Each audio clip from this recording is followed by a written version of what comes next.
நீங்கள் பார்த்துக் கொண்டிருப்பது தி ஹிந்து தமிழின் முக்கிய செய்திகள்.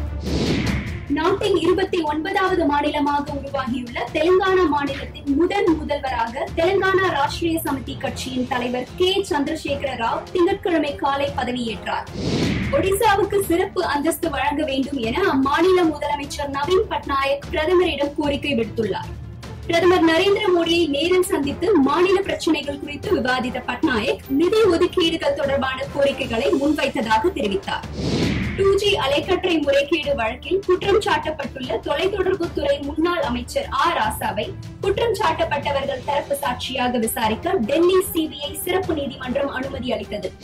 மக்களவை தேர்தலில் ஆளும் கட்சியும் தேர்தல் ஆணையமும் எழுதப்படாத உடன்பாடு மூலமாக மிகப்பெரிய சதி செய்ததாக திமுக உயர்நிலை செயல் திட்ட குழுவில் கண்டன தீர்மானம் நிறைவேற்றப்பட்டது.